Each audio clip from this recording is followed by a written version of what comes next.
Anusha doctor madam காலிலே விழுந்துட்டேன். நான் ஏன் அவங்க காலில் விழுந்தேன்னா மேடம் சொன்னேன், சோப்பர் சத்துக்கு வலி இருக்கு பிரேமா, நீ பயப்பட வேண்டாம், ஏற்கனவே ஆப்ரேஷன்றதுனால மறுபடியும் ஆப்ரேஷன் நீ நினைச்சு கவலைப்பட வேண்டாம் அப்படின்னு சொன்னாங்க.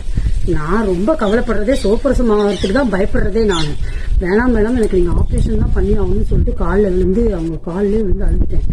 எங்க அம்மா என்ன பண்ணாங்க, இப்படி ஒரு பொண்ணை பார்த்துருக்கீங்களா மேடம், இந்த மாதிரி காலில் விழுந்து ஆப்ரேஷன் பண்ணணும்னு சொல்லி இப்படி அழுகுறாளே, சோப்பரசம் தான் எல்லாமே கேட்பாங்க, இந்த பொண்ணு இப்படி பண்ணுதே அப்படின்னு சொன்னாங்க அம்மா.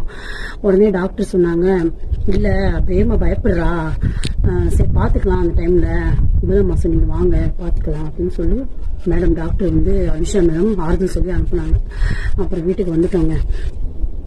அப்புறம் பாத்தீங்கன்னா அந்த டைம்ல 9ஆம் மாசம் ஸ்டார்ட் ஆயிடுச்சு. உட்காரவே முடியல, எந்திரிக்கவும் முடியல, அந்த மாதிரி ஆயிடுச்சு. ரொம்ப புதுசாயிடுச்சு.